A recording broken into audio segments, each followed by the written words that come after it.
40th Academy Awards were scheduled for April 8th, 1968, but due to the assassination of Martin Luther King Jr. on April 4th, the ceremony was postponed until April 10th. We chose In the Heat of the Night for episode 17 here on Oscar Sunday because it features some of Sidney Poitier's best work ever. He just might be the most important Black performer to ever grace the screen. The late 60s brought a lot of change here in the United States, especially in film, which is what we talk about here on Oscar Sunday. The Hays Code was out. New Hollywood was in. In the Heat of the Night was a part of the first wave of New Hollywood, along with films like Mickey 1, Who's Afraid of Virginia Woolf, The Shooting, Bonnie and Clyde, The Graduate, Cool Hand Luke, The Dirty Dozen, David Holzman's Diary, Rosemary's Baby, so many more. But Connor, I want you to explain a little bit about the Hays Code because it's very important at this time in film. Here we are in 1967, 1968, talking about In the Heat of the Night and the 40th Academy Awards. So do you have anything to say about the Hays Code? Oh, I have quite a lot to say about this. So the Hays Code has come up quite a lot on both Filmgasm and Oscar Sunday because it's one of the biggest obstacles that film has had to overcome in the 100 years it's been around. The Hays Code was established first in 1930. It's called the Motion Picture Production Code formally, but it was called the Hays Code because the creator of it, Will H. Hays, left a prominent cabinet position to become chairman of the Motion Picture Producers and Distributors of America, the MPPDA. He got a $100,000 boost to basically moralize the film industry. And what he did was pretty much blacklist anything that could be construed as immoral. And this is immoral in the eyes of a white, rich American man. So what ended up being censored was pretty much everything that made America look weak, made minorities look strong. And well, here you go. These were the three general principles of the Hays Code. But number one, no picture shall be produced that will lower the moral standards of those who see it. Hence, the sympathy of the audience should never be thrown to the side of crime, wrongdoing, evil, or sin. So the good guy had to win every time, and the bad guy always had to lose. Kind of, takes the mystery out of it. Number two, correct standards of life, subject only to the requirements of drama and entertainment, shall be presented. Number three, law, natural or human, shall not be ridiculed, nor shall sympathy be created for its violation. So not only do the bad guys have to lose every time, the good guy can never falter in his belief of the law. It always has to be good versus evil, like in its purest form, and good must triumph every single time.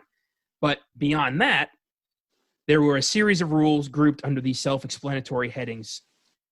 And these are just kind of the vague no-nos. Crimes against the law: sex, vulgarity, obscenity, profanity, costume, suggestive dance, religion, locations, i.e. the bedroom, national feelings, titles, and repellent subjects. Now, those are just vague enough for white racists to include their ideals of no mixed race relationships, no homosexuals, no powerful black men, no powerful black women. And this was Hollywood for 30 years. Unbelievable. And it was officially ended in 1966, but this was every American film had to follow these extremely strict, extremely morally fucked up guidelines. And that's the Hays Code. So now whenever we talk about the Hays Code, you'll know what we're talking about because we have brought that up a lot, but we never really explained it. So there you go. Yeah, well, the reason we haven't quite gone into it is because we haven't gone there on this show until now. We're talking about a film that came out right after 1966. 1967's In the Heat of the Night. It's a great, great film. We had both seen it already, so we kind of knew we were going into something awesome. But we went ahead and watched all the Best Picture nominees again, just like we did last week for Hamlet 1948. This is a fun group. You got In the Heat of the Night, Bonnie and Clyde, Dr. Dolittle, and Guess Who's Coming to Dinner. So you got Sidney Poitier showing it twice there, right? And that's massive. representation is huge in communities, and it's hard for white folks to understand that, right? Because it's always just been there. It's always just been there right in front of you the whole time, and you've always been able to be the hero of everything. We've always, that's just how it's been. So to see Sidney, kind of this guy who's able to break through, that's kind of why I call him the most important Black performer ever in my eyes, is in the way that Jackie Robinson is very important for baseball. He literally broke in. He's that fucking talented. He's that good. And people want to work with him. And he's in these movies that are up for all these awards. He's just a legendary performer. And so I was very excited to go into this film, talk about this time in film. And the abolishment of the Hays Code is huge for fans like you and I, Connor, and modern fans and young fans. Like we would not be able to see half the movies we like, right, if it wasn't for the Hays Code being abolished. So I thought it was very important to bring it up now as we talk about a film that came out right after it was abolished. Yeah. And this is, this is new Hollywood, right? This is a new wave of just these crazy movies that are doing all kinds of things, breaking the rules. And then you go into the 70s and it's like, fuck it, everything happens, and, European cinema definitely influences, the Jean-Luc Godards and the Chantal Akermans. They influence, the 60s, 70s, and 80s films here in the United States, and so on and so forth. And now we have all the creators that we have today. It's a fascinating journey. Yeah, especially when you consider that European filmmakers did not have to adhere to the Hays Code, because this was an American kind of restriction. So European and Asian filmmakers were experimenting during this time. They were building their craft, whereas we were hindering it. Yes, exactly. Yes. They're liberating the art of filmmaking, and we were hindering it and putting barriers up and making things that are, to me, so normal, so a part of normal life, making it illegal to put on a movie, on a screen. So it's really disturbing when you really break it down. And, sometimes this podcast is going to go to those places because we want to make those kind of uncomfortable, quote unquote, conversations comfortable, and kind of normalize talking about this era of film, because it's so important to know when it all happened and these films that came out, why they're important. Movies like Bonnie and Clyde and The Graduate that just immediately out of the gate, okay, hey, fuck the Hays Code. I guess we're going to do whatever we want, and that's fucking American. That's fucking American right there. That's the America we want. That's, we want that freedom in filmmaking and creativity and art. And so it's beautiful to see. And I really like this group of films that we were able to watch. But In the Heat of the Night is my favorite, for sure. It's so poignant, and it's such a good Southern film, right? Like, it's got this amazing soundtrack, and this amazing score, and all these, cool things going on. That's very Southern. But at the heart of it, it is, the elephant in the room is, we have a Black character here in the Deep South, and he's a fucking good ass policeman is what he is. He's actually trying to do his job. And so did you have fun rewatching this one? Did you like it more? Or, I know we both already got to see this one before. I liked it way more, and I liked it a lot the first time I saw it. But this time, there was just something different about it. I got really drawn in. I was laughing at times. I was, freaked out at times. It's a very engaging film. Yeah. And I love that. I love how, it doesn't hold anything back. It really depicts, 1967 Mississippi. Like, this is exactly what it looked like. Yes. It's exactly what it felt like. It's exactly what would happen to a well-spoken Black detective if he was wandering around in small town Mississippi in 1967. And that is absolutely terrifying. Yeah, man. And these kind of, dramatic, thriller, like detective type movies, they're just not made like this anymore. They really aren't. They don't have the ebbs and flows. And I definitely compare it to, something like The French Connection from 1971 that comes out a few years later. Just the pace of it, the sheer tempo is so authentic and so raw and so rewarding that I feel like anytime I see a movie that's trying to capture that now is just trying too hard and doesn't quite have that oomph that we want, that the 60s and 70s films just gave us time and time again. That's because it was new. This was, the first time that they were able to make films like this. So Yeah. they went fucking hard because they were finally able to play in the sandbox. And we got so many amazing films because of that. Because everyone was like, what?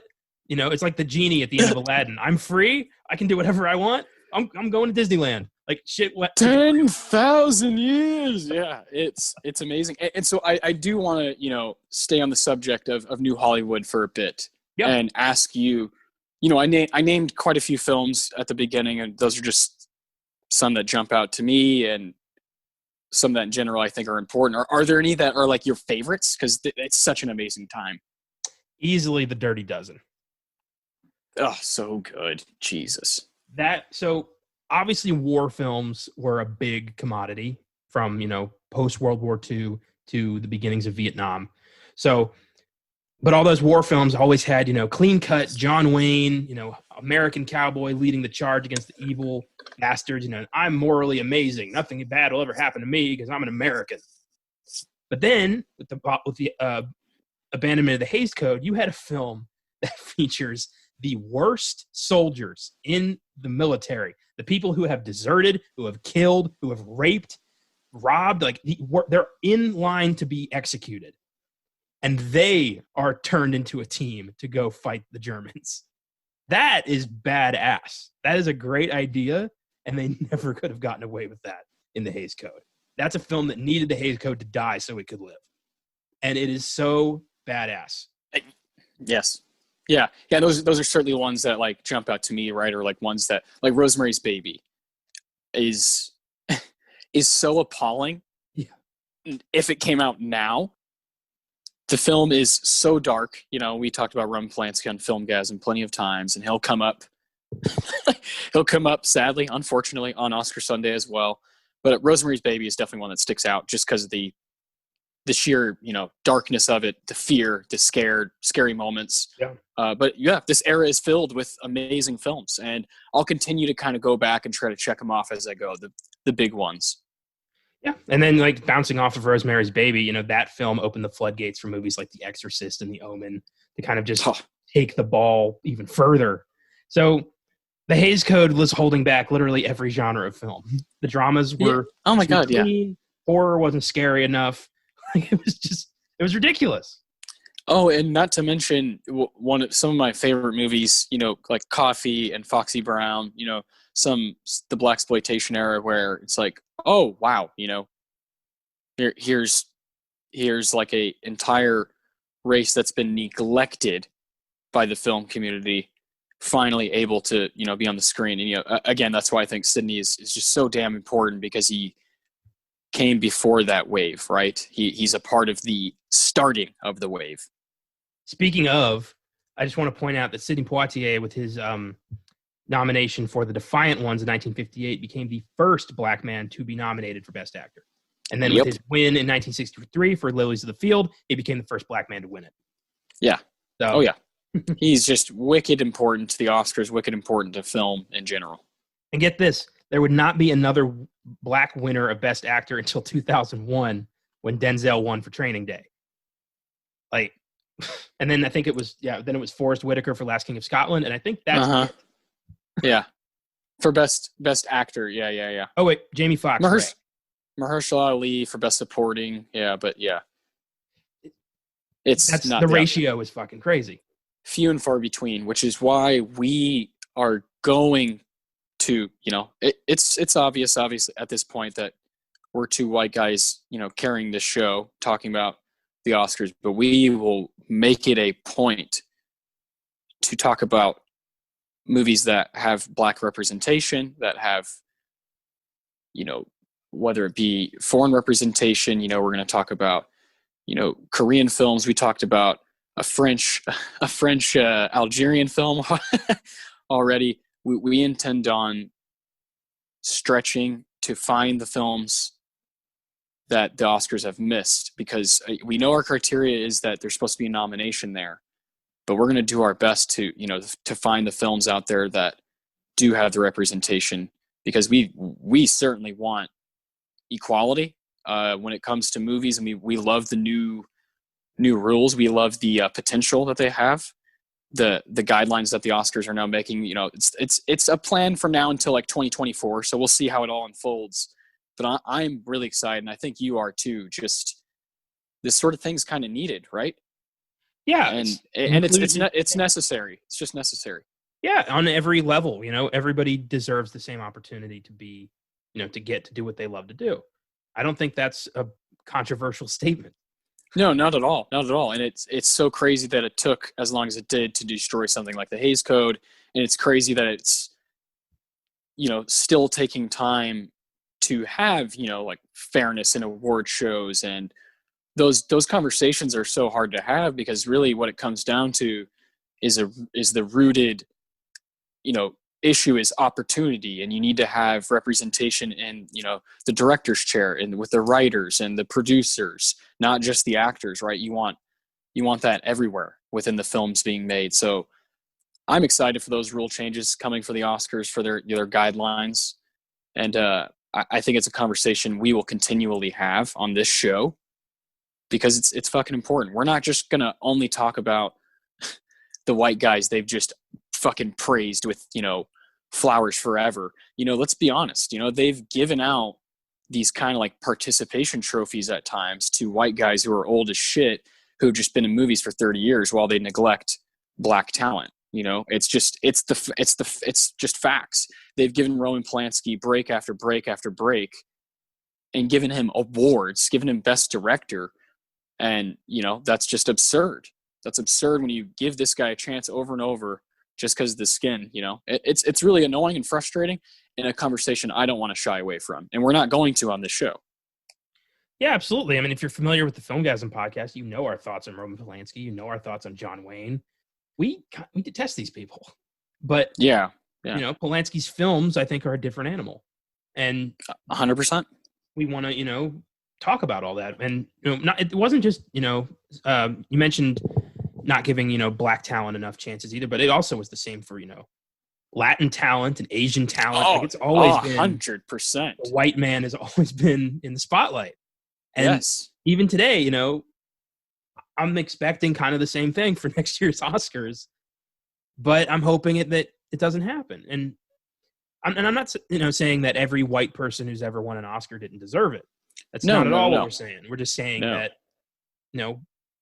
we'd like for everybody to have a chance. Yeah. Yeah. And it's a really tough conversation, because, and a lot of people don't want to talk about it, especially, I think white people feel like, oh, where should I go here? And it's like, look, of course, Daniel Day-Lewis is awesome and deserves some of those awards he's gotten and the acclaim he's gotten over his career. But there should be, I know there's been some black males out there who have worked their ass off to be in positions and just haven't gotten a fair opportunity. I know that's the case. And that's mainly our problem, right? The end product is the end product. There's nothing we can totally do about that when it's over. But we want the opportunities to be there for all communities. And so, a movie we've brought up many times is a movie like Parasite, which is like a shock to the senses when you see that movie win all these awards, because you're like, whoa, that's typically just not what the Oscars do. So it's really exciting to see them, put a spotlight on this, Korean film. Like that's really nice. And that's what we want more of. Someone that I think is uber important to study is Alfonso Cuarón. This extremely important Mexican voice, right? And people should take their time to, if you're into film, you should take your time to check that stuff out. That's just what you got to do, right? That's kind of like the rules of being a cinephile. You got to do that stuff. You got to do the work and see all these things with the representation, because it's out there, but we want it in the Oscars. We want it in the big films, and that's not too much to ask at all. No, I mean, we've everything that's happened already. We can look back, we can explore, the amazing moments of the Oscars, but also, we're gonna dig into the mistakes. We're going to talk about when, the Oscars got, a little too white. We're going to talk about that. Driving Miss Daisy. We talked about it when we did Dead Poet Society. We talked about it, and we both kind of detest the idea of that movie, because it's like, what are we doing here? This is you're literally setting it up to be like a white savior movie. And that's exactly not what should be nominated and winning at the Oscars. And I think that's just a conversation that should always be had. And yeah, again, this podcast will always bring up those kind of tough things. And in the heat of the night, talk about a movie that brings up tough stuff. When was the first time you saw it? I saw this the first time, I think my junior year of college. Okay. I was doing a thing where I still do Netflix through the mail, and I have like 500 movies in there. So what I would do is just scroll through with my eyes closed, and whatever the mouse landed on, I would move it to the top of my queue and get that in the mail next. And it landed on In the Heat of the Night. And I watched it, and I thought it was amazing. And I hadn't seen it since, and here we are, my second viewing, and I loved it even more. Yeah, no, God damn, it's amazing. It's like a borderline masterpiece, I think, and I bought it online because I want to, both of us want to eventually own all of the Best Picture winners on DVD, right? Well, I want to see all of them. I don't know if I want to own them.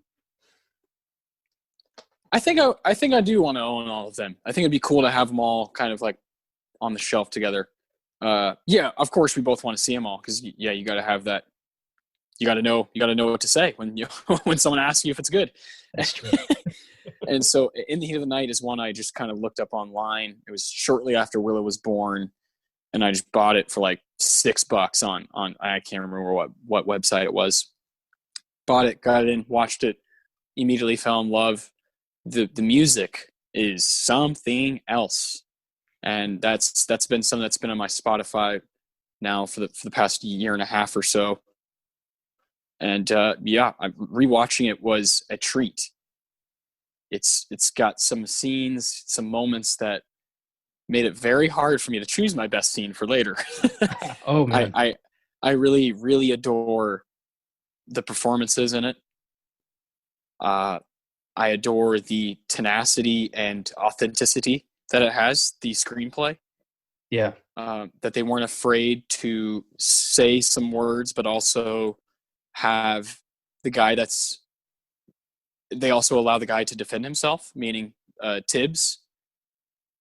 They allow the black man in this movie to fucking bite back. And he certainly steps to these guys, right? Time and time again.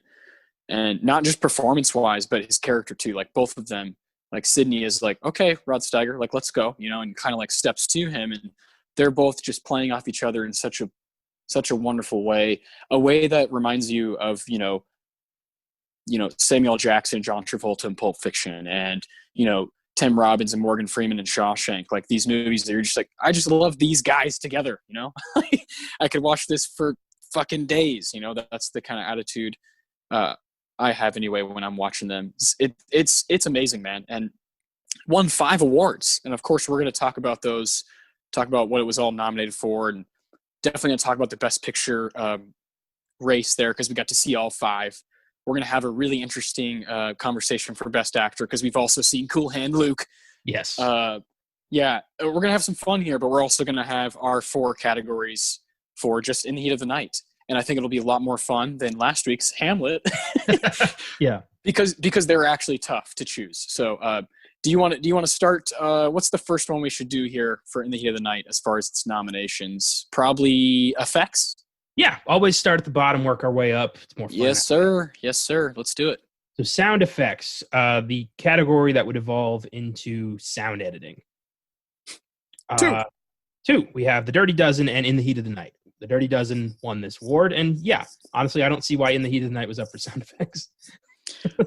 Yeah, whatever. I mean, and if there's only 2, just like whatever. That's just frustrating. How can you not throw any more movies? Like, if In the Heat of the Night can make it, then surely some other ones can.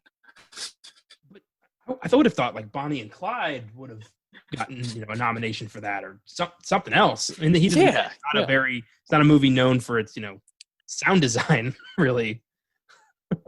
Or you would think like even I don't know. I see up here, Camelot or something. I don't know. Something's got to have more going on.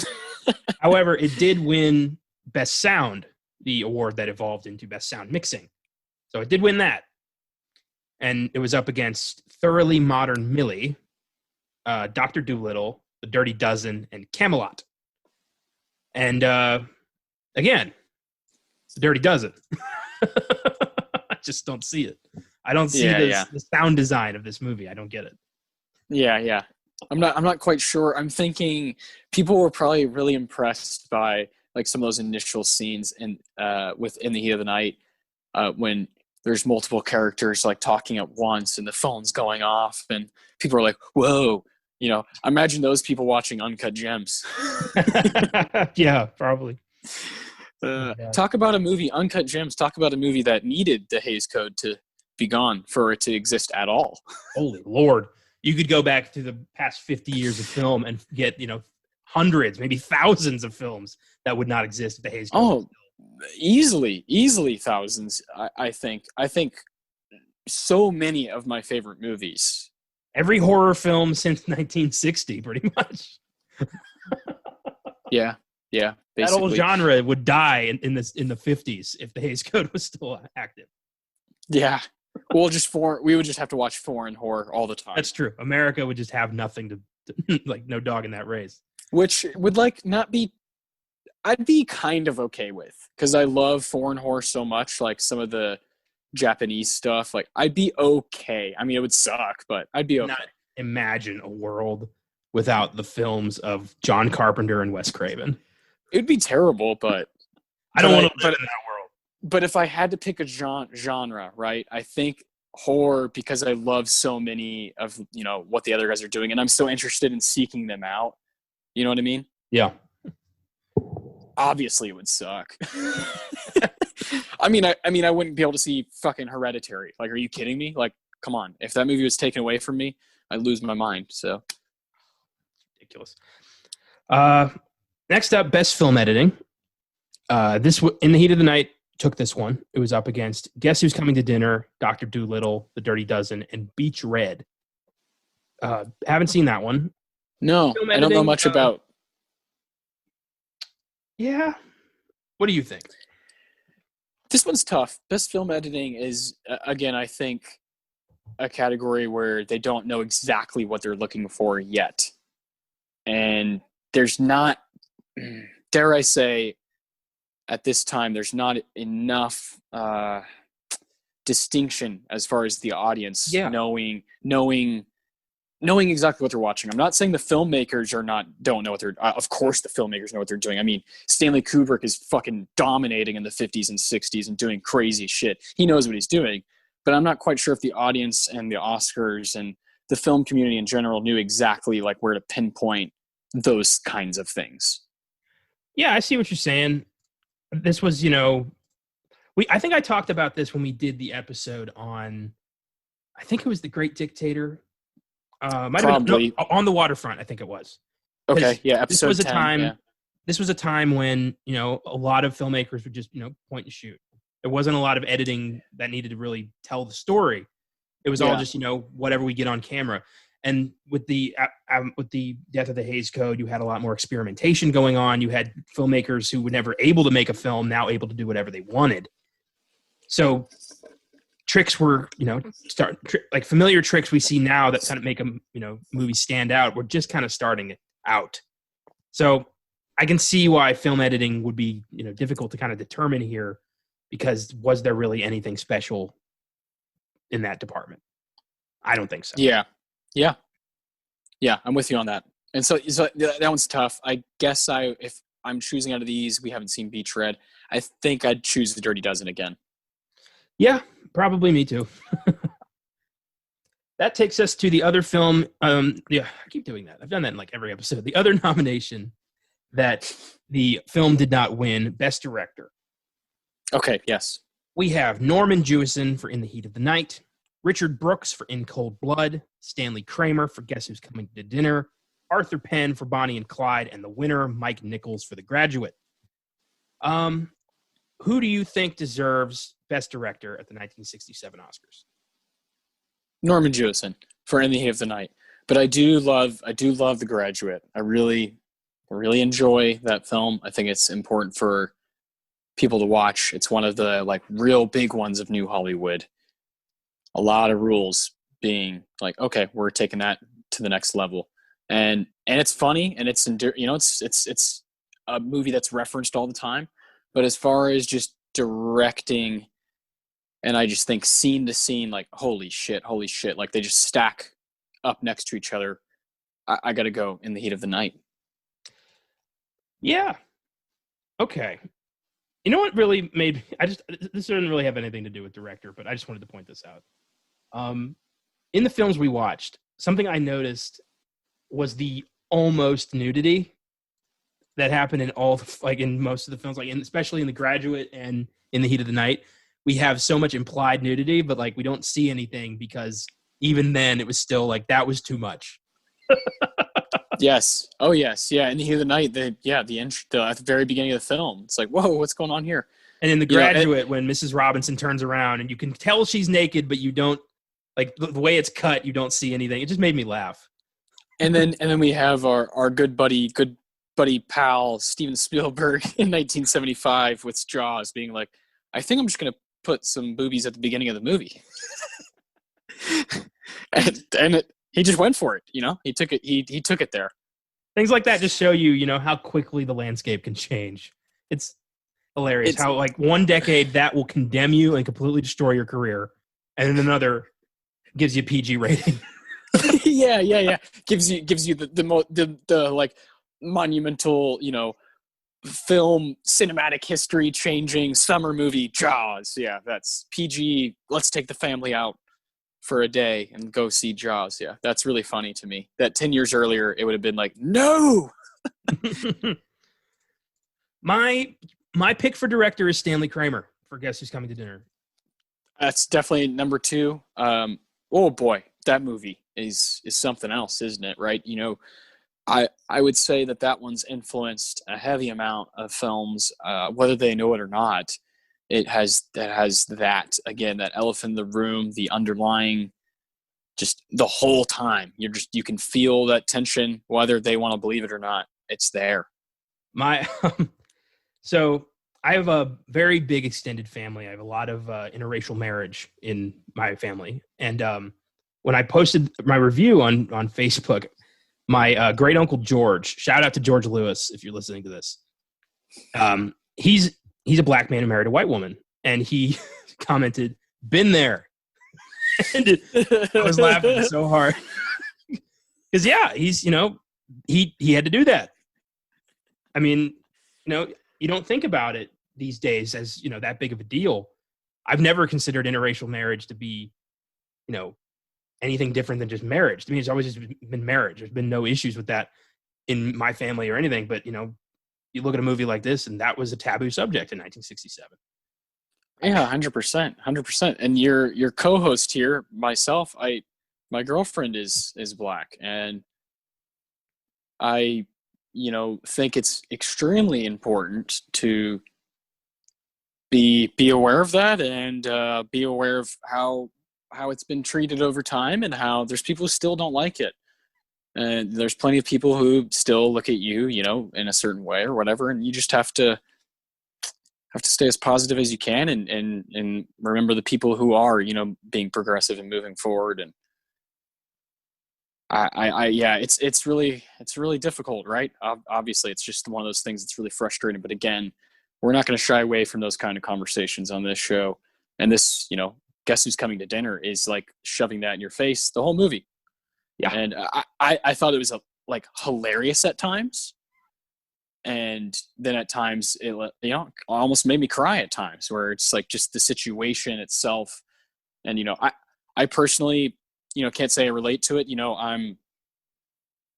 I've been so welcomed by Brianna's family, and they have taken time to get to know me and talk to me, and I felt nothing but respect, really, from them. And I think my girlfriend would say, vice versa. We try our hardest to have the conversations that people may look at as tough, and that's what you have to do as a person. That's what you have to do right now as an American, especially, is you've got to be aware of what's going on around you right now, and be conscious of people's feelings, be conscious of what people are going through.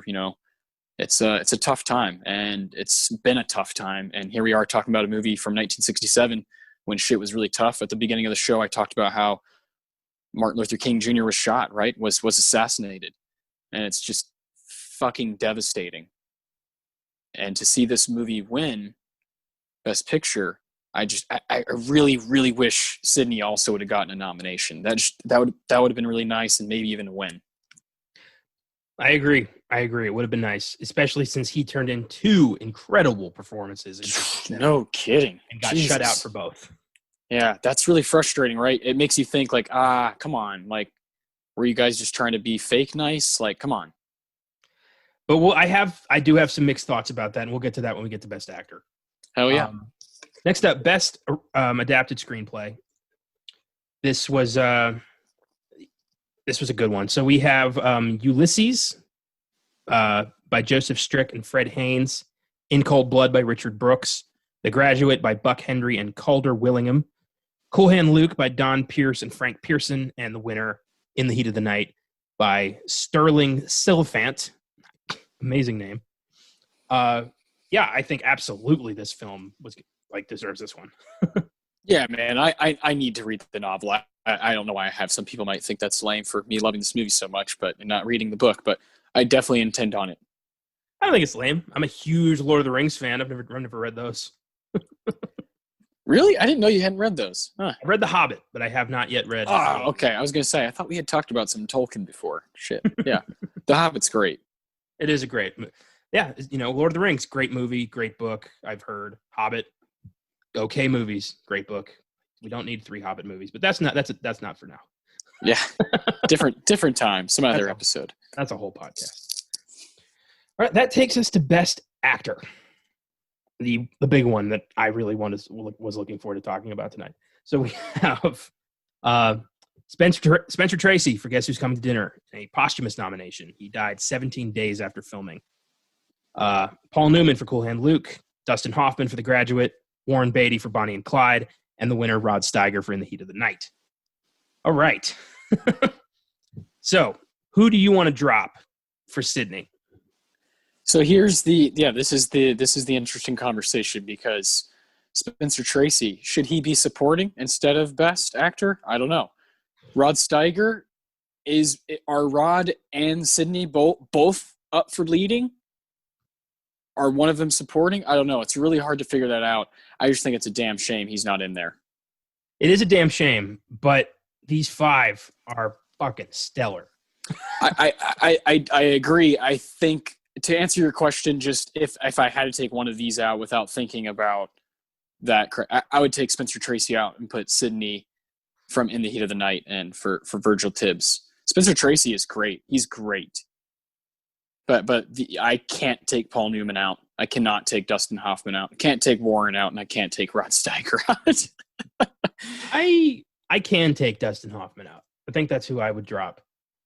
As good as he is in The Graduate, I think he's done better. That's fair. That's fair. He's kind of an annoying character in The Graduate. Oh yeah. But I would honestly do Sidney Poitier from Guess Who's Coming to Dinner. That's fair. Either one, don't matter. They're both amazing. But I would still give the Oscar to Rod Steiger. Man, Rod Steiger. He is something else in this movie. I read someone's review. I wish I remember the name. That's going to bother me.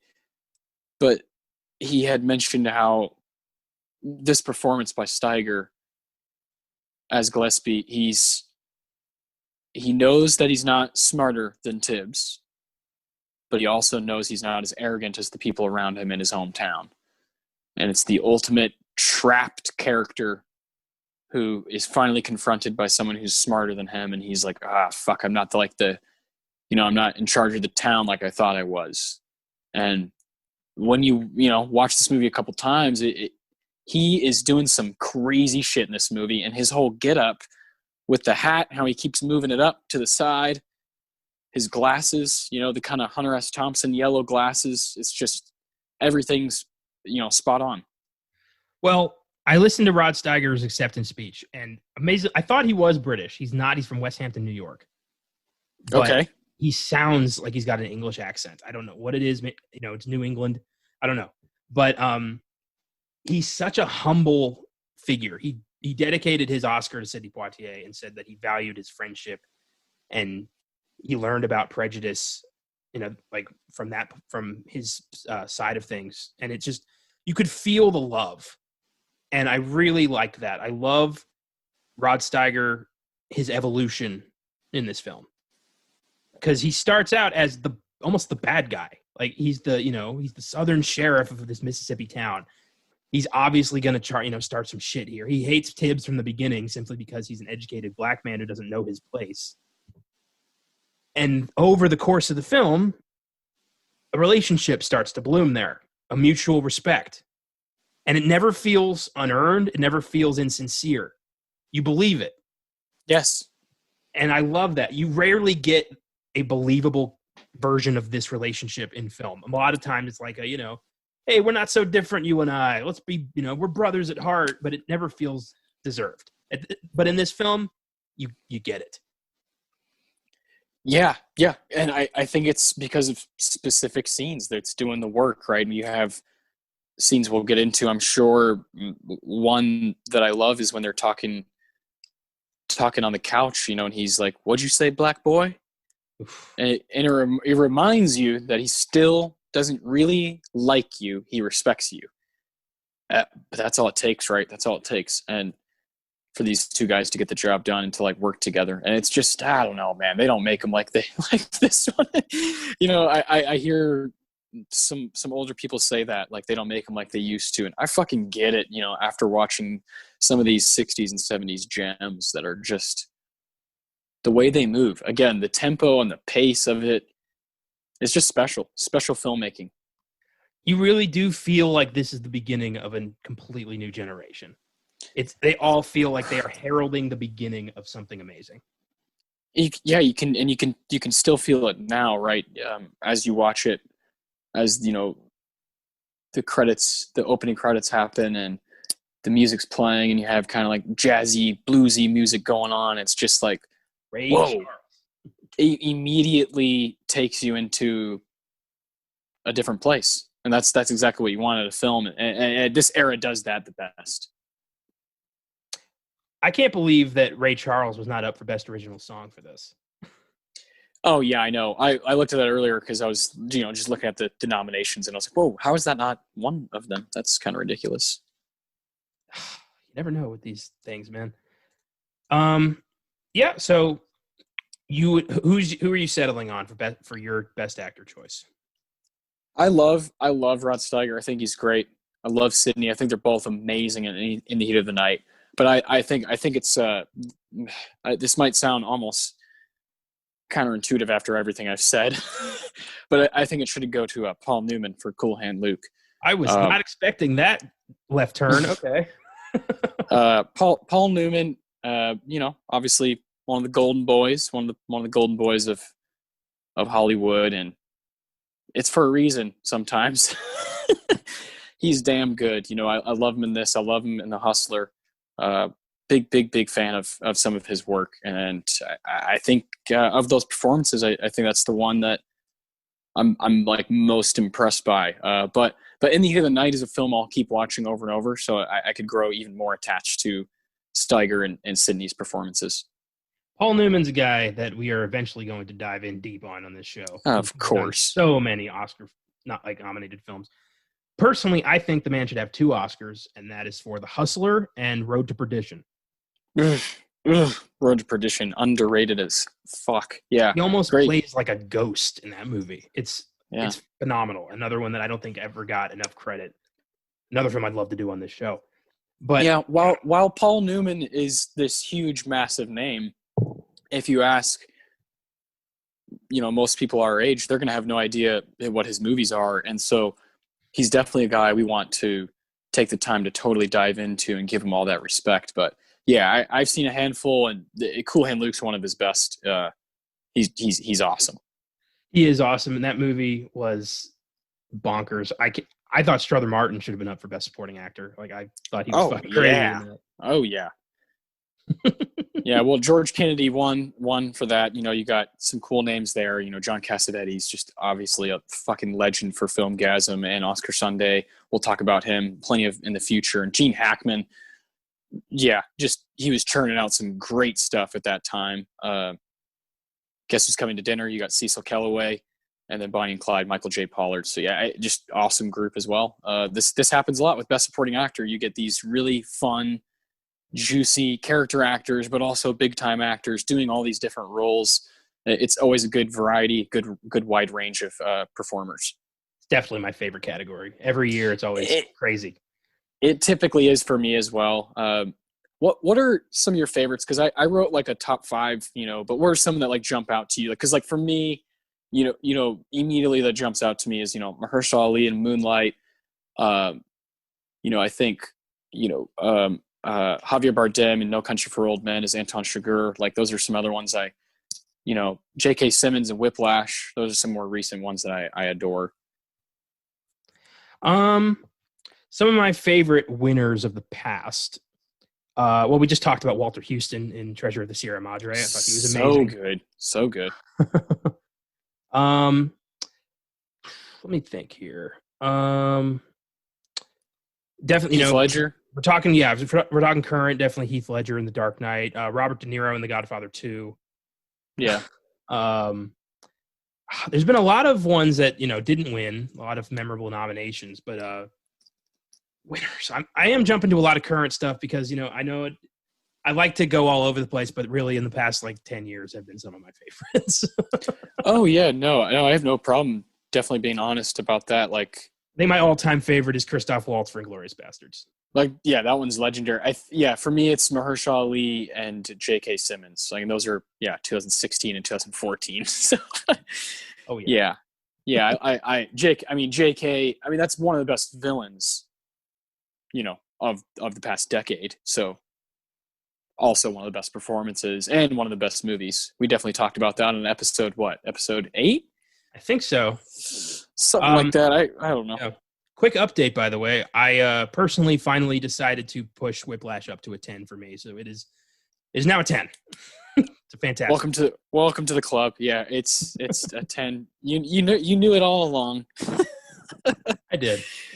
It's sometimes it's hard though when a movie is that concise and that you're like, how is this perfect?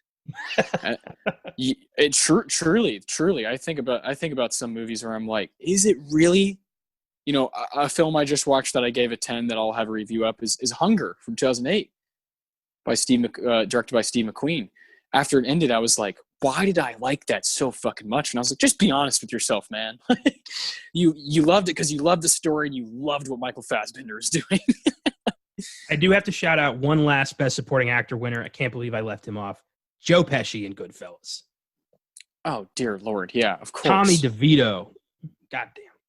Yeah, of course. It's the best category because we get these random, character actors who finally get some gold. Martin Landau and Ed Wood, Robin Williams, Good Will Hunting. It's nice. Tim Robbins, Mystic River. It's just nice to see these guys get some love, Yeah. Oh, for sure. All right. With that, let's go to Best Picture. So we have, obviously, In the Heat of the Night 1. Then we have Bonnie and Clyde, Dr. Dolittle, The Graduate, and Guess Who's Coming to Dinner. So let's take these one at a time. We'll save In the Heat of the Night for obvious reasons. Let's start with Bonnie and Clyde. So we have a incredible cast of Warren Beatty, Faye Dunaway, Gene Hackman, Michael J. Pollard, and Estelle Parsons, all of whom were up for Oscars. Yeah. Estelle Parsons was the only one to walk away with gold, which is ironic because she's the most despicable character. And this is a film about notorious real-life 1930s bank robbers Clyde Barrow and Bonnie Parker and the gang that they formed as they robbed banks all over the South. And they were pretty shitty at it. They only ever robbed $50 at a time. And they ended up getting gunned down by Texas Rangers. And it doesn't – I don't think it goes as far to glorify them. It does kind of show, these were horrible people, but it does kind of tell you why. And I liked that. I liked learning about who these people were. And I thought it was a very well done crime thriller. Oh, yeah. Yeah. This Bonnie and Clyde might be the most most important of the new Hollywood, that initial wave, it changes the game. I mean, it made a lot of money first off, but it it changes the game, and like you said, where it does that thing that we are still falling in love with, that young people are still falling in love with, is it teeters that line of glorifying, like robbing and killing, and a life of being a criminal, and just telling the story. Shows come out, Breaking Bad, and or even true stories like Narcos, and all these things kind of pop out that are still popular now and always will be, because we're fascinated with seeing people do dangerous shit and bad shit, and Sure. this is a movie that changed the game in the sense that it was for the youth, and the youth was obsessed with it when it came out, and they needed more, wanted more, so they got more in the 70s. That's just that it has a lot of weight. That one and The Graduate have a lot of weight because of how big they were for the youth. That's true. Very well said. Yeah, they're huge films for this, 60s youth revelation. I mean, a revolution. Yeah.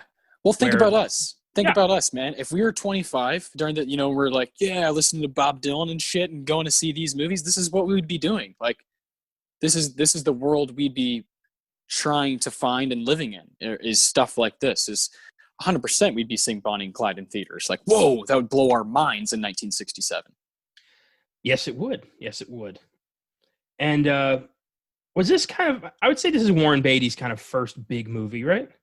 Yeah, I personally, he's one of those guys I don't know much about. I know much more about Dustin Hoffman. He's somebody I've watched more of, but Yeah. Warren Beatty is a guy I want to spotlight on the show, so that I can finally go through his filmography and really tackle the ones, because he's always someone that my mom and dad have been like, yeah, you got to go through his filmography. He's in some great movies, and I just don't know enough. This would be my favorite kind of by default. I have not seen much. I've seen Bonnie and Clyde. I've seen Dick Tracy. Dick Tracy is okay. I don't remember it very well at all, honestly. It's a weak movie. I've heard his big one is Reds. Like, if we were going to do any of his films, that's the one we should do. Yeah, see, I can't believe I haven't seen Reds. Shame Bugsy, on me. Like, he was he was huge for like 20 years. Like, he was the guy. And I don't know. I've always found him kind of overrated personally, but then again, I haven't done the research. So Yeah, exactly. And to tell a quick story, there's a board game called Wavelength that my family likes to play, and one of the categories was, if you and I were partners in the game, we'd be on the same team, and we're like, all right, say the category is Warren Beatty movies. You and I, without saying anything to each other, we have to write down 5 Warren Beatty movies in order and try to match what the other guy is going to say without talking about it. I like that. Cool. And so you would love it. It's very fun to play. My family gets into it, and of course, as you should, you should be competitive. We're here to win, right? And I remember my dad and I were together, and we got Warren Beatty films, and all I wrote was Bonnie and Clyde. This was like 5-6 years ago, and that's all I wrote. And he was like, he wrote like 7 down, and he's like, Austin, come on, like, and I was like, oh, it made me feel like an idiot, and I was like, I don't want to feel this again. So I do need to do that work, right? Is you want to be able to answer those questions sometimes. It's sometimes that simple. Yeah, it is. So Bonnie and Clyde. Let's talk about the film that does not belong, the elephant in the room. Dr. Dolittle. So in the 1960s, 20th Century Fox was nearing bankruptcy. So they decided to bet everything on 3 enormous budget musicals: Star, Dr. Dolittle, and Hello, Dolly.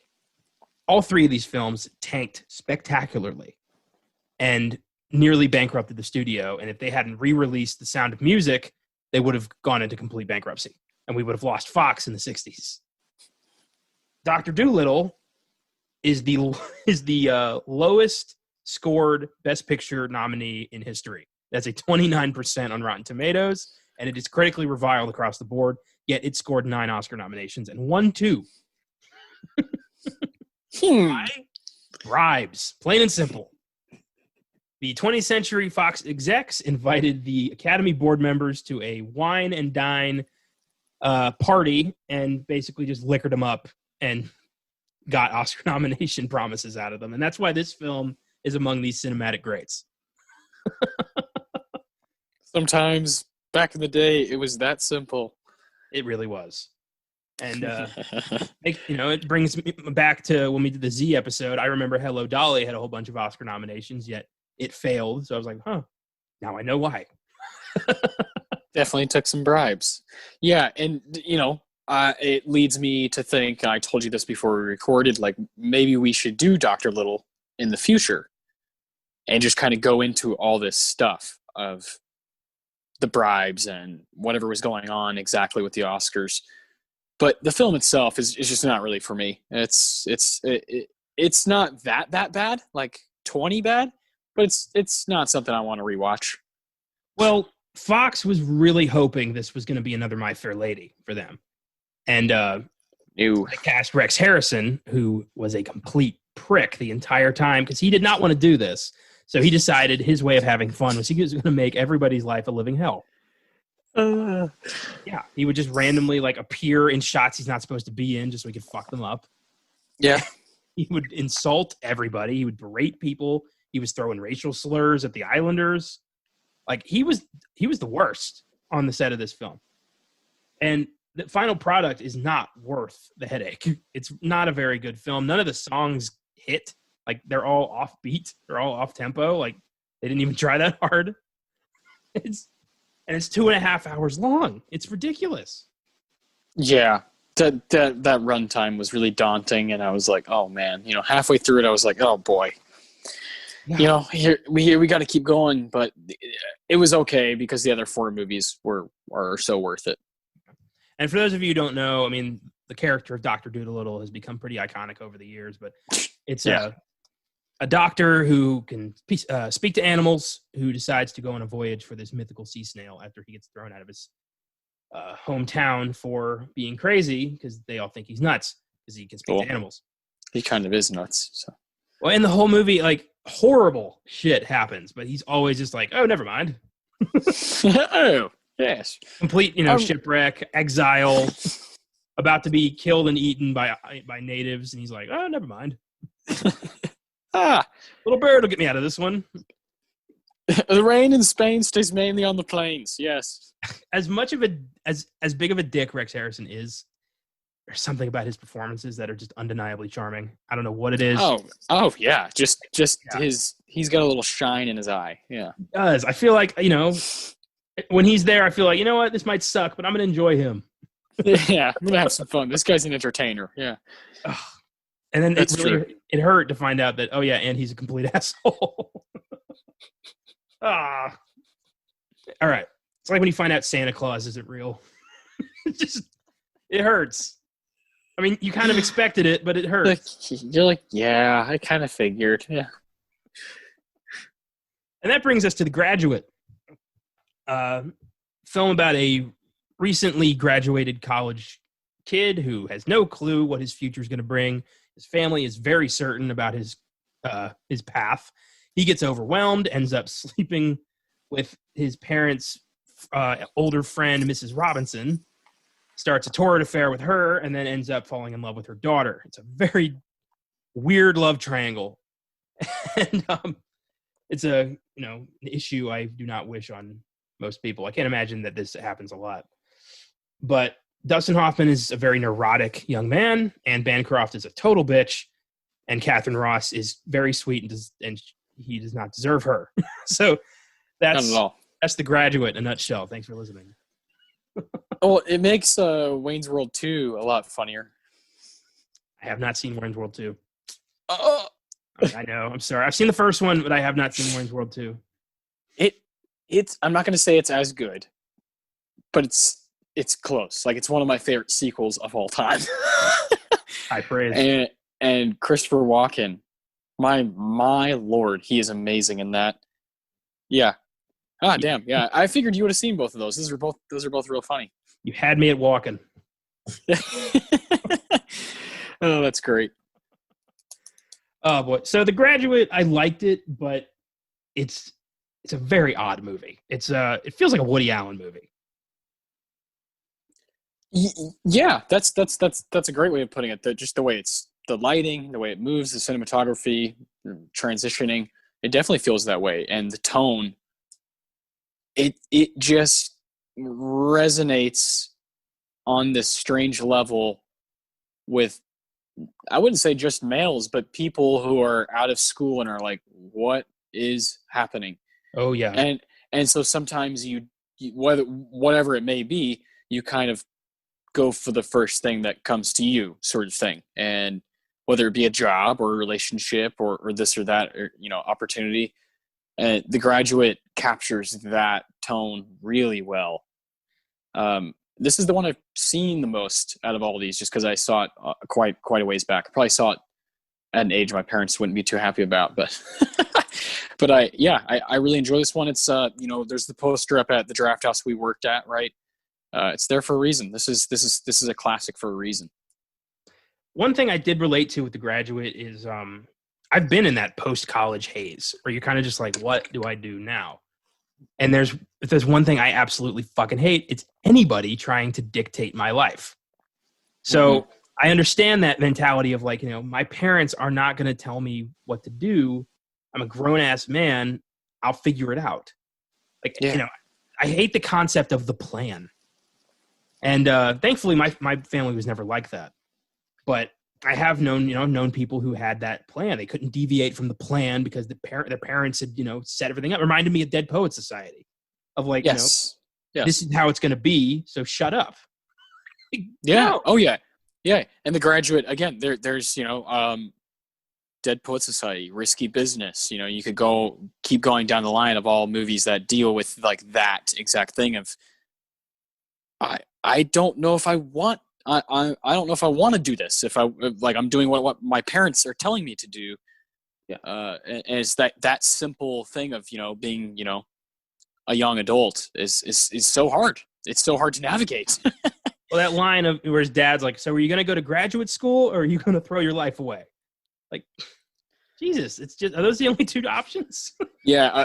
A movie I watched really late last night, as I was just trying to go to sleep, was Adventureland. And there's a bit between the dad and son when he's like, he's telling his dad, I went to school. I can't work at these places as a waiter or whatever. Come on, like I went to school.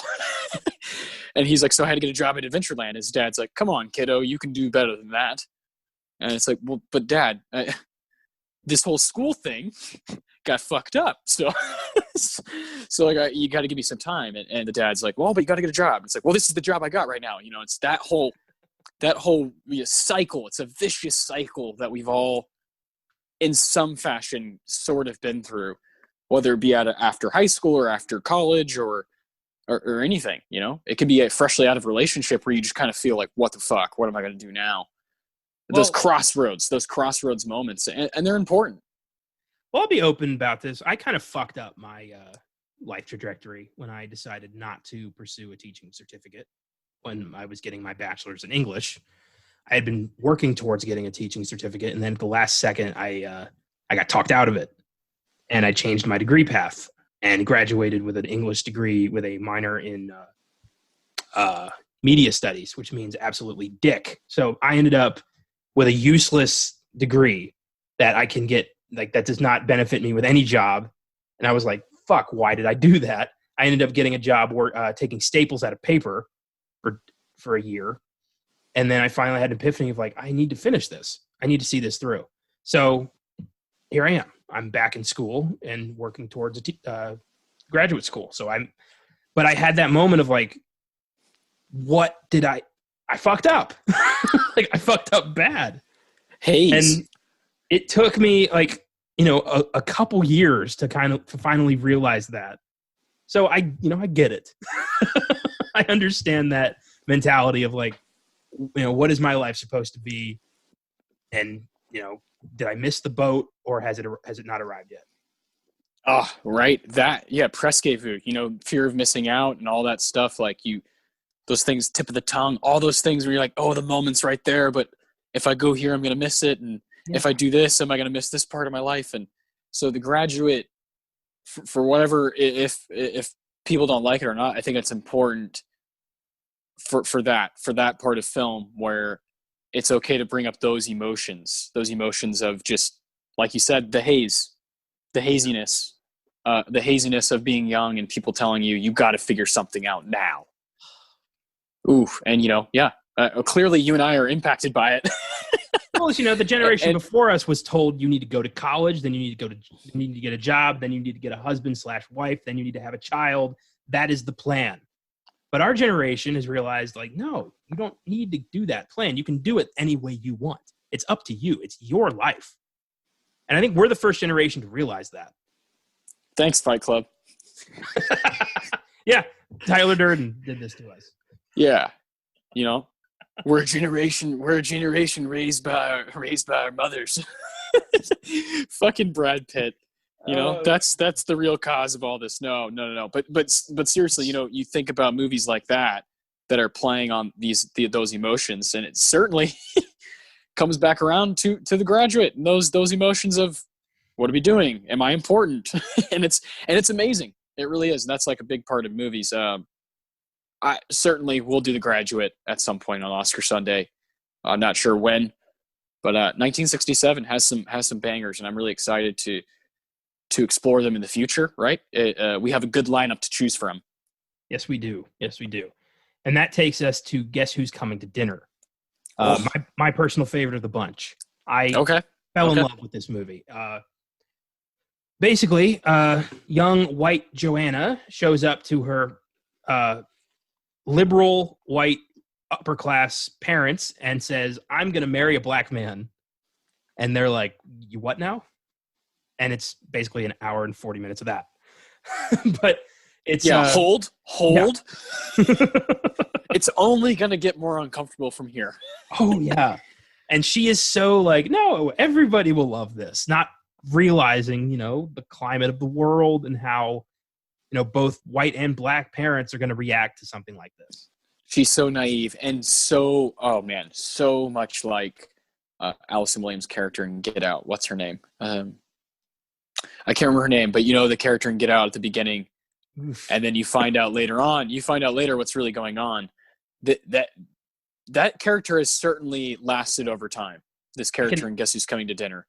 I can absolutely see Spencer Tracy's character saying to Sidney Poitier, I would have voted for Obama a third time. I can see that.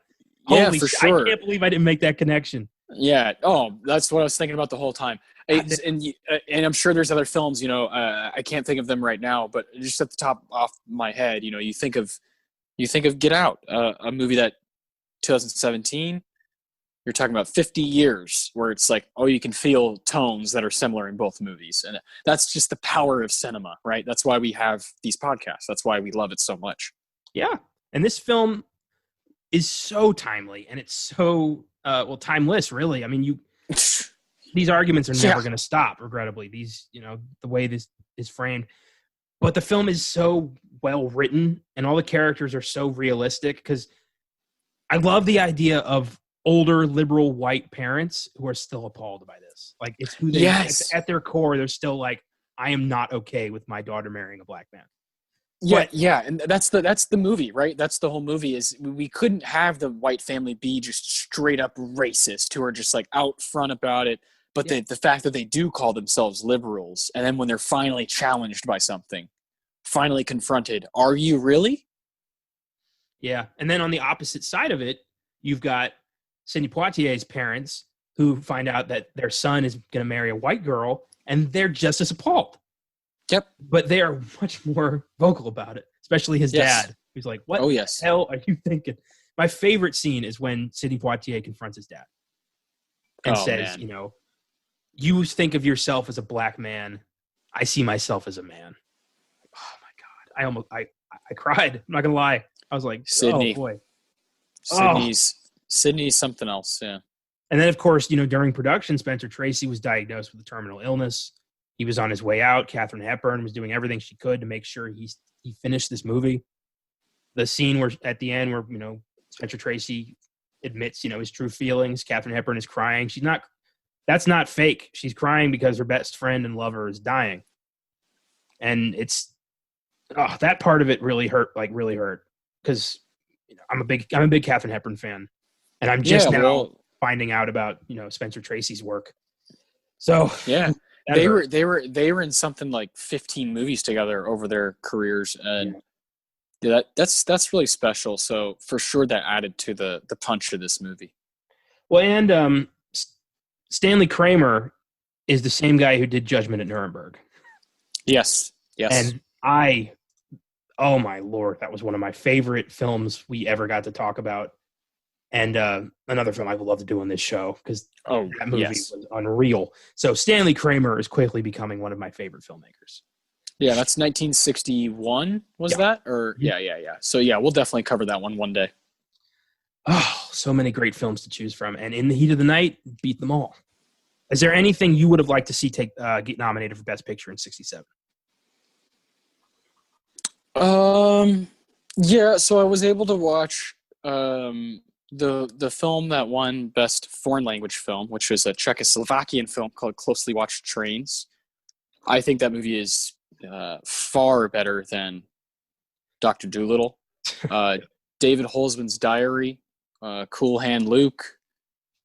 Yeah, I any of those to take that spot, but those four are pretty solid. Yeah, nothing's taking those away. But I would replace Doctor Dolittle with the Dirty Dozen personally. Oh yeah, duh, Dirty Dozen as well. Yeah, yeah, Dirty Dozen, Cool Hand Luke, Closely Watched Trains. I would love to see In Cold Blood one day. Yeah, man, I just don't think Doctor Dolittle. Well, it's not. I think it's not on the same level as those. So it would be nice to see the five kind of rounded out. But hey, last week we had the same thing. 1948. Hamlet was clearly like, well, you don't belong in this group compared to these other movies, and that shit's going to happen every now and again. So I'm glad we were able to see them all. But you said Guess Who's Coming to Dinner is your favorite. My favorite is definitely In the Heat of the Night. Yeah. That's, I chose it for a reason for this episode. And I just think it's so special. And you talked about how Guess Who's Coming to Dinner is timeless.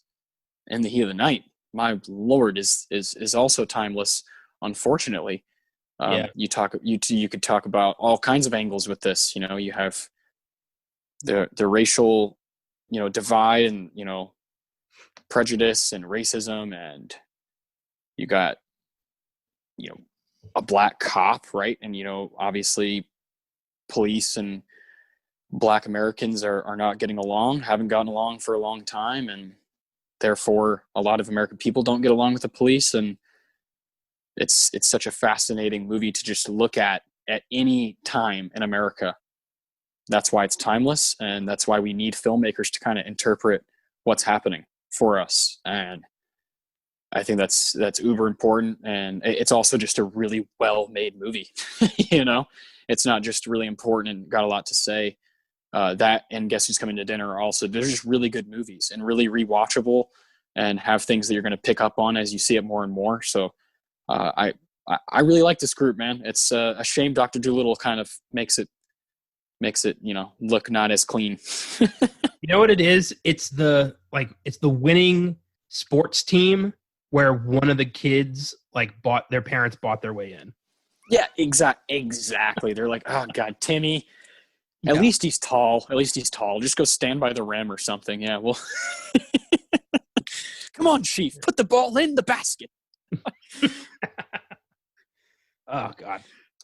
Well, I guess with that, we should talk about In the Heat of the Night. Yeah. In the Heat of the Night has a IMDb score of 7.9, very reasonable, and a Rotten Tomatoes score of, I don't know, because the fucking TV show came up. That's hilarious. Yeah, it's like the first thing on IMDb that pops up. Why? 95%, by the way. There you go. So I don't know if you're aware of this, listeners, but in the 80s, they started a TV show based off In the Heat of the Night. It ran from 88 to 95, starred Carol O'Connor from All in the Family as Gillespie and Alan Autry as Virgil Tibbs. And why? I don't know. But it was relatively successful. Won some Emmys. There's also 2 sequels to this film. 1970s, They Call Me Mr. Tibbs, and 1971's The Organization, neither of which were very successful and were both more action movies, starring Poitier as Virgil Tibbs. It's like his James Bond. And but this film is unrivaled, and it earned every award it got. And let's talk about it. Yeah, we're going to give it some awards ourselves, of course, and therefore talk about some scenes. So for those of you that may be first-time listeners, what we're going to do here is, with the film we both watched, we both watched 5 this week, but we're going to stick with In the Heat of the Night. We're going to have, both of us are going to choose a best line/quote, best music moment, best performance, and then a best scene. So you want to go first here? Sure. What are we starting with? Let's go start from the top. Best line/quote. Okay. So this was tough. There's a lot of great lines in this film, but there was one that particularly resonated with me. It's not particularly a great line, but it really made me think and kind of made me wince. It's when Gillespie and Tibbs are driving to Endicott's place through the cotton fields. Okay. And Gillespie like nudges Tibbs, points at the cotton pickers, and goes, "None of that for you, huh, Virgil?" Oh man! I was like, "You fucker!" That line really just pissed me off, and I wanted to include that. Yeah, he does that time and time again. Well, I'll reverse it on you, because my favorite quote/line is when Rod Steiger is just turning it up to 11, and he, fucking does it. He says the N-word, and then bam, Sidney Poitier, "They call me Mr. Tibbs." And it's the biggest moment of the movie as far as for him, for his character. He's like, I am fucking here, whether you like it or not, and I'm the best fucking cop here. So shut the fuck up and listen to me. And it sort of worked in a way, got some respect, obviously, as time goes along. That's one of our favorite parts of the movie, is the chemistry that just sort of builds organically through those 2 characters. And there's so many lines between them 2 that are stellar. Great screenplay. So that would bring us to best music moment. Oh boy. Yeah. And I do want to point out that They Call Me Mr. Tibbs is on dozens of greatest movie quotes of all time lists. For a reason. Yeah, it's become kind of the most recognizable thing attached to this film. Yeah. Yeah. People who haven't seen it, they know that. Part of me felt lame picking that, but at the same time I was like, no, it is not just because of that line, but what's happening around it and how he's pushed finally to the brink. And I love that moment because it's needed. Absolutely. Best music moment. I had the opening for the longest time. Ray Charles, In the Heat of the Night, setting the tone. And then once again, we go back to the fucking cotton fields. It's, panning over this endless field of all black people picking cotton in 1967. And the music tied there is an instrumental part of Ray Charles, In the Heat of the Night. And just for a second there, we're back in the Civil War. It's like it was never fought in Sparta, Mississippi. Nothing changed. And it just felt so wrong. And yeah, that whole scene just it really got under my skin. Oh man, that is epic. That's really cool. What a great way to kind of feel that, right? And that's certainly what music does to you, especially in film, when you have image in front of you and your own imagination to play with at the same time. Yeah. And if you can multitask and do those things, which it sounds like that's what you're doing, and that's so cool that you're kind of taking what's happening in front of you and applying it to just kind of like what you know about that time and period in American history. So cool, man. I love that. And there's certainly a lot of moments where you're just kind of like bobbing your head, and then there's moments where you're like, holy shit, this is kind of scary. This music's kind of frightening. Yeah. And that would lead me to say that I think there's a combination of both of those whenever Harvey's on the run. When Harvey's going down the hill and goes on the bridge, you got some awesome electric guitar playing, but also this kind of subtle, almost horror-like tempo, and then it speeds up to where you're like, oh my God, I'm watching The French Connection. And then it slows down. And then, it's really one of my favorite scenes, and definitely my favorite music cue moment where Harvey's on the run and finally gets caught by our boy Rod Steiger. Yeah, and Harvey, by the way, a young Scott Wilson, who we just talked about last week on Filmgasm. Crazy how these things tend to work out. And he is so good in this movie. Holy shit. I just picked up the wallet. That's all I did. I didn't do nothing. Like, just, oh. I love, yeah, we'll talk about it. Wild. All right, what is next?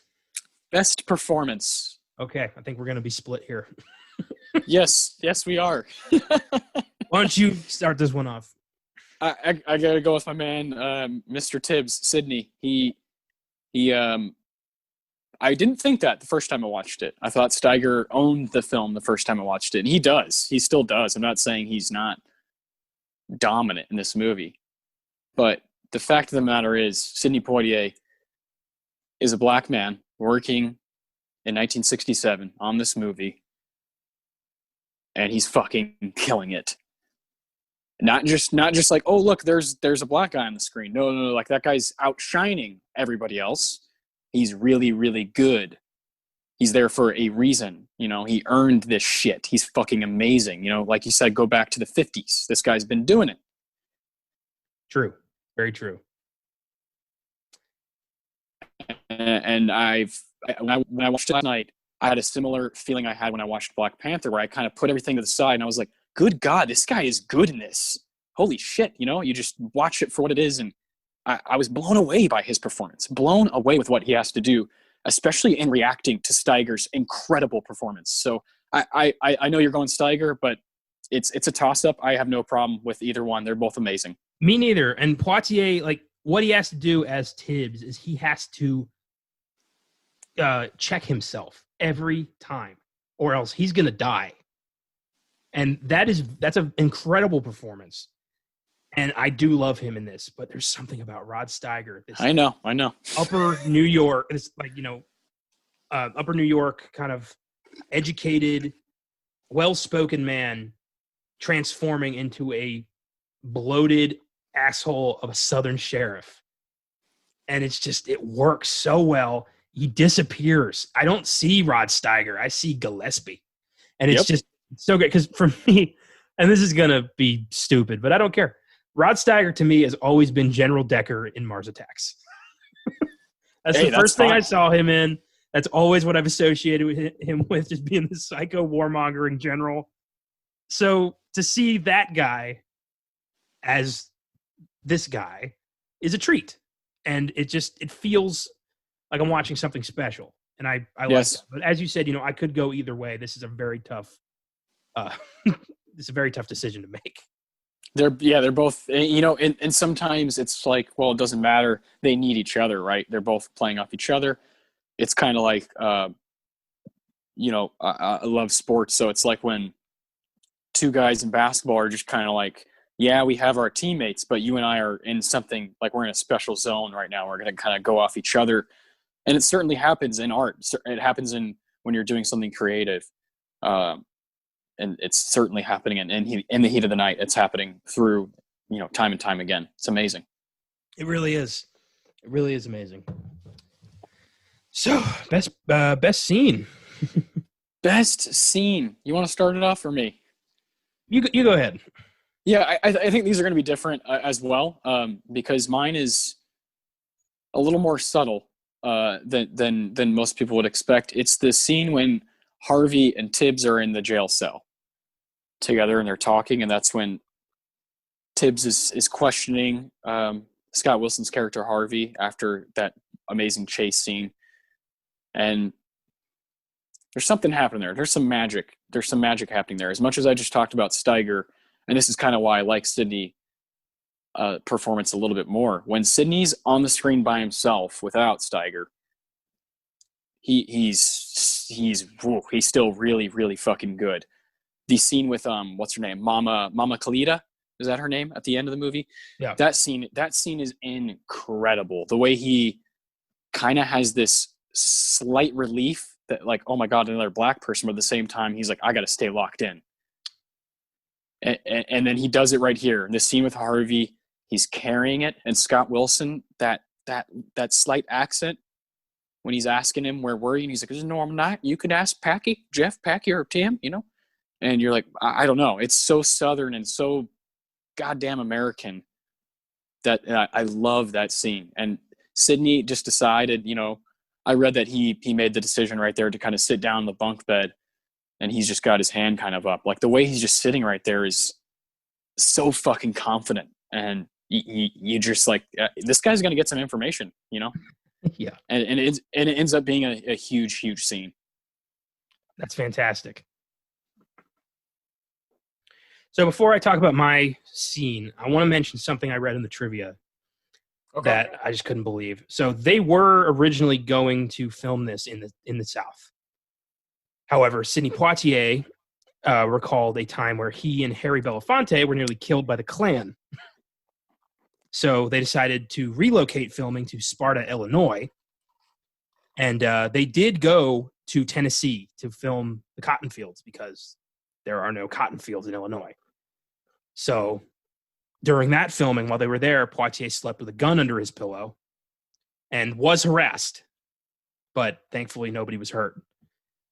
So this was very real. This is not, reflective of, this is not over exaggerated. Like this was how people reacted to just black people minding their own business in, Jim Crow America. It's fucked up. So my scene is connected to that. Once again, we're back in the cotton fields. That whole scene was just like in my head. And it's the scene where Tibbs confronts Endicott. And Endicott slaps Tibbs for questioning him, and Tibbs, without thinking, slaps him right back. And Endicott is horrified. Like, he says, there's a time I could have had you shot. Like, this is a man who is still living in 1865.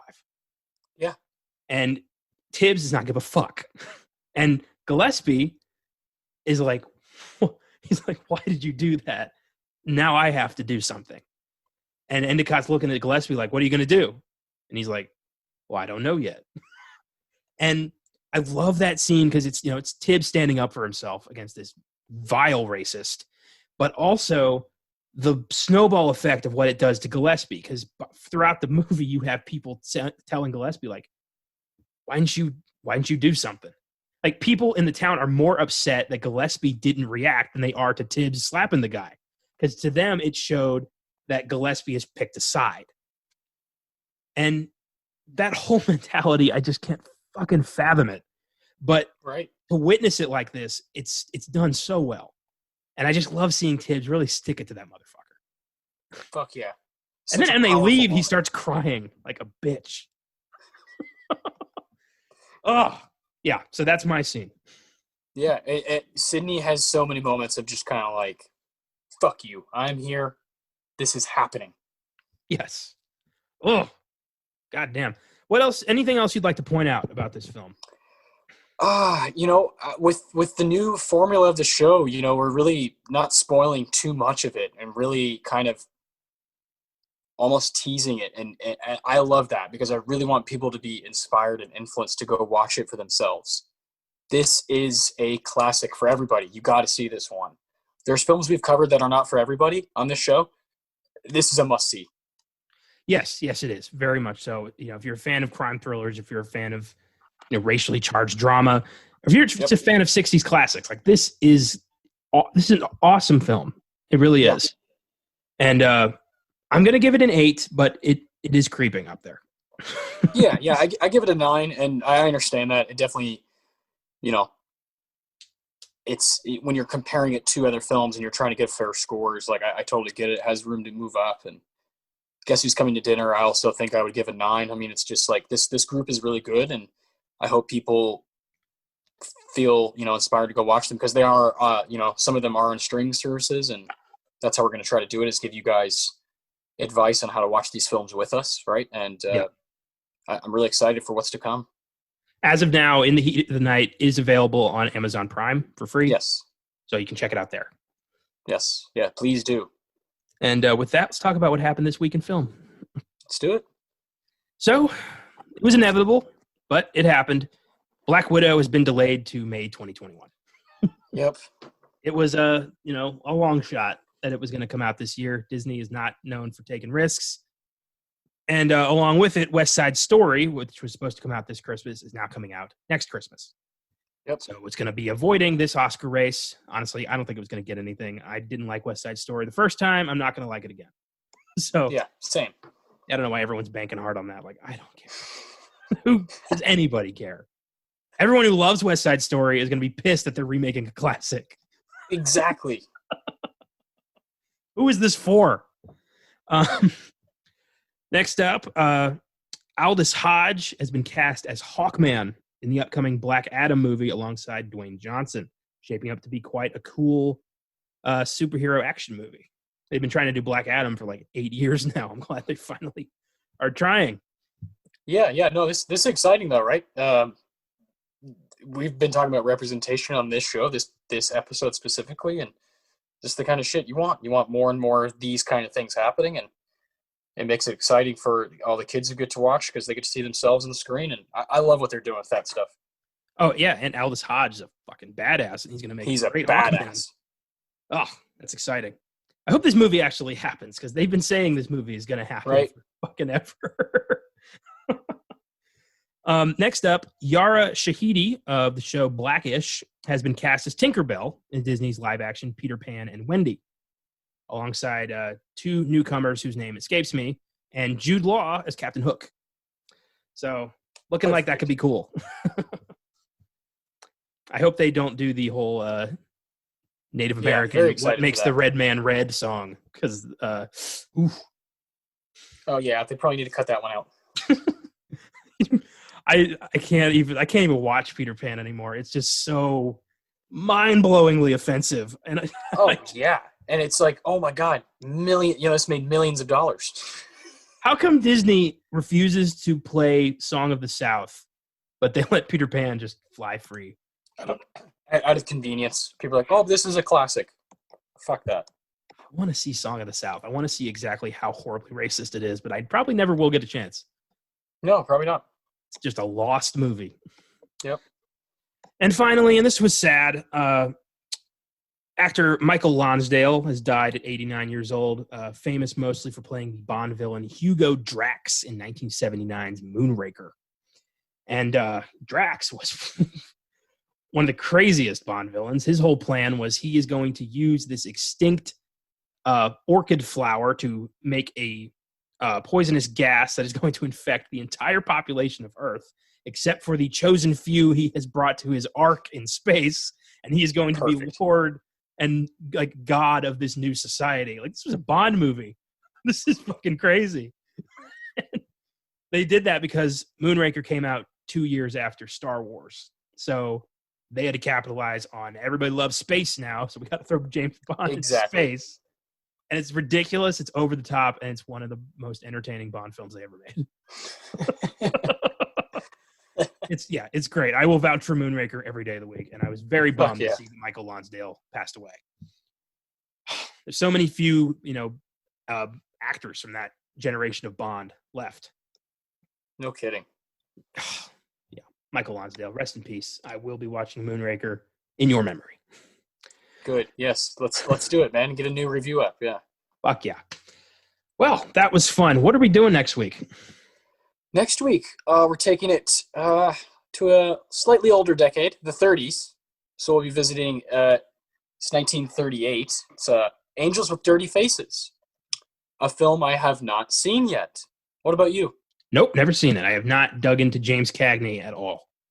So yeah, we're going in blind next week. I anticipate that this one will be fun. I've read a bit about it, and I'm really excited. This is, I believe, the 11th Academy Award. So yeah, we're taking it back old school. Try to have some fun with it. So I hope you guys join us next week. We're going to keep it going, keep it fresh, jump from decade to decade, out of order. And if you want to get some 30s flavor, come back next week. Absolutely. And with the 1938 Oscars, Yes. there are like 10 films up for Best Picture. Angels with Dirty Correct. Faces was not one of them, so we're going to be a lot more sporadic and choosy with the films that we do as backup information. On this one, we're going to watch Correct. some Cagney gangster films, not all of them because that would be ridiculous, and then a few films that were up in 38. So not a lot, but as much as we can do. And do you happen to know if Angels Dirty Faces is streaming anywhere for anybody who wants to? I do not. I should have come prepared for that. I do not know off the top of my head. I could look it up right now, though. I'm looking. Apparently, this is a tough film to find. Good thing I have the DVD.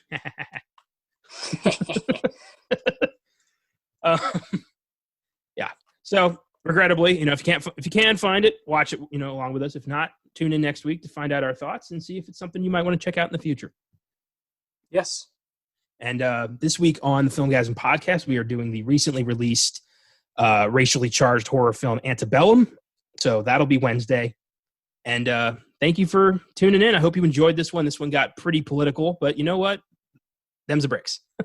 Yeah, this is the, again, we're not going to be shy to have those conversations. So fuck it, Yeah, fuck it. We'll see you next Sunday.